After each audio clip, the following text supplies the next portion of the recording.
Reggae Interviews. Word Sound Power.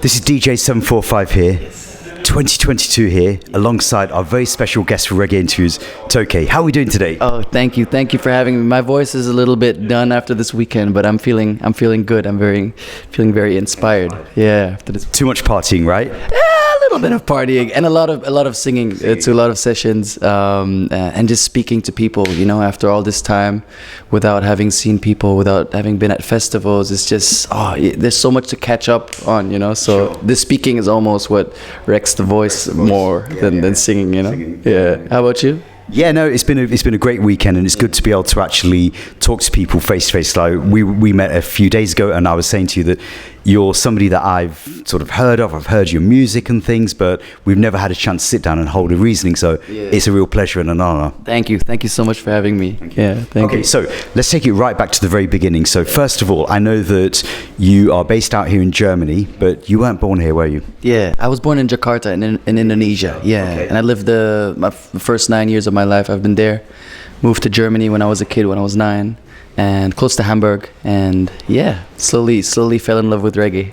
Okay. At some point, yeah. It was actually at this festival. So this festival is it's very special to me because I fell in love with reggae music here in 2011 when a friend dragged me here at Reggae Jam, and this is the first reggae event that I went to ever in my life back in 2011. Right. Yeah, and then it just hit me, and I kind of stuck with it. Yeah, yeah. What was it about 2011 when you first came to this festival here, Reggae Jam, that really sort of was like a magnet for you to think, I want to investigate this deeper? Can you remember any particular moment? Oh, I mean, it was in front of that big stage, you know. Okay. You know that we were just there in the backstage, and we were seeing the stage, and I don't know. It's quite a musical thing because I grew up with music, and I'm very I like to analyze music, and there's certain musical elements and that really inspired me, and also just the whole energy. I guess something that's built on such a powerful message, but also people convey it in such a cool way too. I think that's something that was drawing me, because before that I was listening to a lot of hip hop music, and there's a lot of conscious rap, but it's just I feel like the message is the most important thing in reggae, and that's something that's not super common along genres sometimes. If you go into pop music, I'm not dissing other genres, you know what I mean? But it's just such a high priority to get a message across. In reggae, and I find that something very, very inspiring. Yeah, yeah. Can you remember some of those first early artists that you used to listen to when you started, moving? Well, not moving, but kind of like diversifying from listening to conscious rap to reggae. Who were the artists that really stuck out in your mind? Oh, I got to go full cliche on this. Okay. It was Bob Marley, obviously. Okay. I mean, the thing is, it started off with Bob Marley, and I remember around 2011, 12, 13, that was like the reggae revival time. So that's what really drew me in. It started off with Bob Marley and some of the, Burning Spear, some of these. The Elders. The Elders, exactly, Bunny Wailer and stuff. But really quickly, when I realized that, man, this is something that, this speaks to me also, age-wise, looking at Chronix, we're the same age, Chronix and me. Okay. Proto J, Kabaka. That's what really drew me. That was the real draw. Because it was so cool too, know? And yeah, as I said, the bass is a message. But, the way they carry themselves, it's like, as a young guy, it's like you look at it and it's very cool. And I wanted to be part of that, which eventually led me to, going to Jamaica. In 2015, and linking up with all these great people and the E.D.B crew. We've been speaking about them: Exile the Brave, Kazam Davis, Micah Shemaya, Infinite, Rassi Hard Knocks, Naoto, Little Briggy. Yeah. The whole. That was a whole almost like a sub community within itself. Yeah. It was a very special energy around that time, and I only realized years after that, man, I was there at a very special time actually when Vinyl Thursday, the session in Kingston, it was really popping that time, and that's the time when I linked with the people. And I mean, I'm still very close friends with Brave. He lives in Germany. Exile, and we video call every other week or something, and we're in touch, and with Micah, Tkes and stuff like that. So you know, my connection with reggae is it goes deeper than just the music, but I have relationships in reggae, you know, well. and that's what's so beautiful. Yeah. So, were you actually doing any recordings as an artist before 2011? No. I mean, I started releasing music as Tóke in 2014. So it was like a couple years after my first reggae jam that I started recording my stuff, writing music. I've been writing music all my life, but like taking it seriously and doing it in that way. Yeah, 2014, my first EP, Trotting with the Vision. And it was here, everything goes back to this space, like Reggae Jam Festival in Bersenbrück, Germany. Because my first kind of performance as Tóke was at the Sandwich Maker. Yes. Which is a very, you know, the spot to be, you know, at Reggae Jam, all the sessions. There's so many videos on YouTube, you know, of sessions at the Sandwich Maker. I think that I actually first came across you as a performing artist at that same spot, the Sandwich Maker, maybe around about 2015, 16. I think maybe it was on a Friday night. Early evening with Rassi Hard Knocks. Yes, with Rassi. I was there with my band, the Soul Tree Collective back then. Rassi came in as a special guest. And I think exactly, it was that year also that Micah, Brave, and Rassi were touring together in Europe. So there's this video where we did a session. It was raining outside, but Sandwich Maker has like a backstage area. And we were sitting there and jamming while we were also putting the music outside. So the people outside who were standing in the rain, they could also hear it, but we were backstage. They thought they were listening to a recording, you know? But we were actually jamming backstage, and it was... I just came back from Jamaica, you know, and now being in Germany, seeing all these people again, making music again. It blew my mind. It blew my mind. So what year did you actually first go over to Kingston, Jamaica? That was 2015. Okay. 2015, yeah. First time, and I was there for 3 months right away. Right, okay. Yeah. What were your first impressions of Kingston then? Mind-blowing. It's really hard to explain, you know, like it's one of those experiences that change you to your core, you know. Yeah. I was a completely different person before I went to Kingston, you know, and I spent so much time there and being away from so many people that I know, you know, like girlfriend, family, and stuff like that. Even though just 3 months, but it's intense, you know. I didn't necessarily go there with anybody, you know. I went there alone, kind of. I linked with Sandwich Maker actually there. Okay. That's we met before, but that's where we became friends. And in Kingston. And yeah, I had just released my first EP, so it was also like, hey, you know, I'm starting my journey now.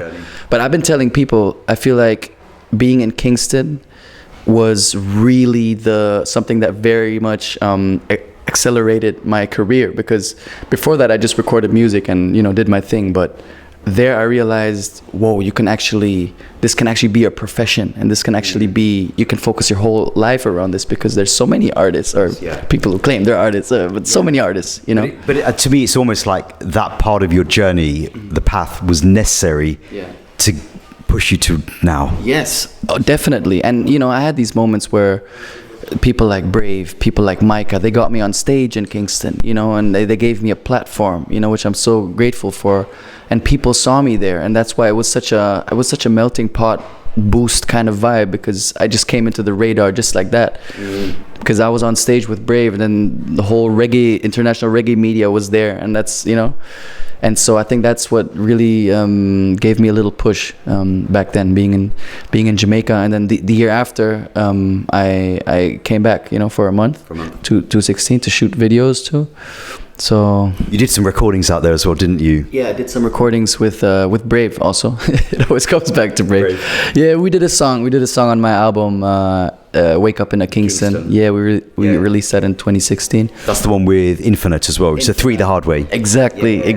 Yeah. That's that song. We recorded it at his studio back then. Brave. Yeah. And really, that album, it kind of like, it's sort of like, to me, it sort of like showcases your real life journey. Yeah. Everything on there isn't made up. If you look at the lyrics and study it, you are actually talking about your own life journey. That's what I do. Like, that's what I do in music. It's not about telling somebody else's story. Like, this is my diary, you know. If you read my lyrics, you know what's going on in my life, whether it be some relationship stuff, whether it be some traveling that I've been on, you know, any issue you will find out, you know, if you read closely. So yeah, which is a blessing and a curse at the same time. But for me, it's I can't do it any other way.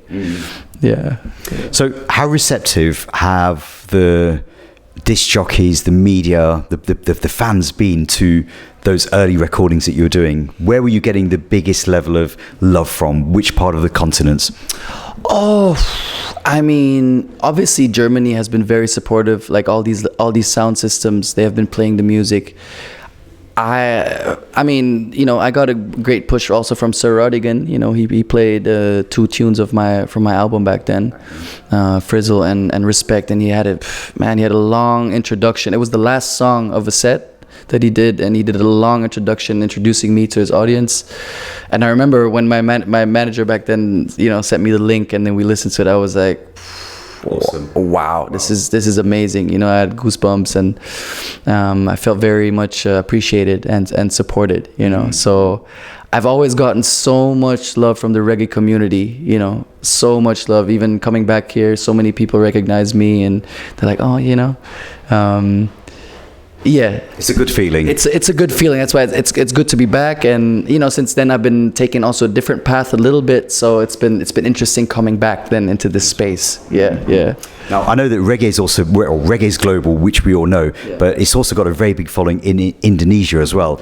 Have you sort of like connected with some of the local artists, some of the local sounds in Indonesia as well? For sure.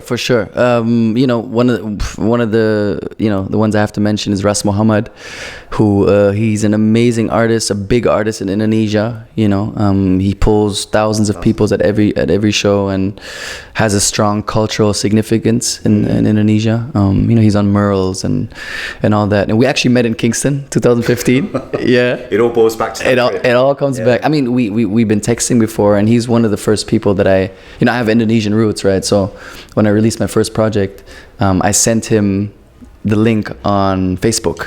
I just went into his DMs and I was like, okay, check this music. I'm in Germany, but I'm also half Indonesian. And he played it at his radio show. He had a radio show, a national radio show in Jakarta. And you know, my dad tuned in and stuff. It was a big moment. And from then we became close friends. Like, we're very close friends. We text every other day. And he, you know, whenever I'm in Indonesia, he takes me on tour. You know, and brings me up as a special guest. We've been doing a lot of work, and whenever he's here, you know, I take him on tour. So it's been nice. It's been amazing. And there's reggae in Indonesia is so huge, so many amazing artists. You know, definitely like Kuno Kini, for example, or so many of them. Yeah. Now, outside of reggae, I know that you are almost like diversifying in sort of like showcasing to the world your voice across different music genres. Let's talk to the viewers a little bit about some of the more recent projects where we're kind of seeing Tóke almost like sort of like experimenting, doing something a little bit different, which I think is important. Yeah, it's been very important to me because, I mean, I came up in reggae kind of as like a shooting star in Germany and kind of in Europe, and everybody was like, oh, this is the next this, the next that, the next this. And we've been speaking about the love that I got from the reggae scene, and so that's something that really carried me for a while, you know. But at some point I felt like all these other sides that I have inside of me, you know, because first and foremost, I'm a human being, you know what I mean? And I have different facets, and I haven't been showcasing these facets because I felt like, oh, now everybody's expecting reggae, so I'm only doing reggae. So I was playing concerts and straight reggae concerts, and afterwards feeling like, you know, I want to express more. Like I want to show my true self. And obviously reggae it's in my DNA, you know. But I wanted to showcase more. So I started working with a producer called Flex. It's FLKS, amazing producer from Berlin. And we started experimenting, you know, and he comes more from the like lo-fi hip hop kind of energy. So we released an EP back in 2020. It was 2021, during the pandemic. We produced it 220 called the Art of Letting Go. where we showcase different styles. So I just want I don't want Tóke to be a reggae artist. I want Tóke to be an artist. Full stop. I'm an artist. You're an artist that does reggae, but you're also an artist that could do conscious rap. You're an artist that could do soul, anything. Yeah, I want it to be about the energy and not about the genre. I don't want people to come to a Tóke show and only expect one drops the whole time. There's gonna be a bunch of one drop, though. Don't be mistaken. That's in the roots, and there's gonna be DJing, there's gonna be mixes, there's gonna be all that. But there's gonna be a ballad too, Okay. And there's gonna be a bossa nova, whatever kind of energy. I want people to be infected by the energy or come to the show because of the energy and not because of the genre. Which is what I appreciate very much. For example, from my colleague Patrice. I don't know, you must know Patrice. I've been opening up shows for him recently, and it's amazing. He created his own audience. It's not a reggae audience. It's not a rap audience. It's not a pop audience. It's not a world music audience. It's a Patrice audience, and that's what I aim at. I want it to be a Tóke audience, and that's why I've been releasing this music. So after that, we released another project called Ethereal, which is more like a lo-fi neo soul kind of vibe. And I'd be happy if people check it out, because I think you will hear the reggae out of it. Yeah. Look, I really give thanks for you spending a little bit of time just giving a little bit of background into how you've come to do what you're doing. We're going to keep listening to your music, looking out for more new stuff as well. What is there in the pipeline that we can look forward to? Oh, there's actually a new EP in the pipeline with this producer I've been talking about, Flex, and also a guy called Kamer. Amazing producer.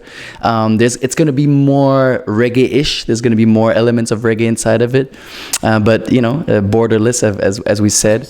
And also I'm going to be on a couple of selections. So I'm starting to get back into reggae. And honestly, after being here at Reggae Jam, I'm feeling inspired. I'm feeling inspired. I'm like, I wanna come back with a bang into reggae too. So I'm gonna be producing maybe a project or something. And Okay. Well, look, you know what? We're definitely going to look forward to that. I want to give thanks for your time today, and we're going to do this again one more time as well. Thank you for your interest. Thanks for your time. One love. Bless. Bless. Yeah. Reggae Interviews. Word Sound Power.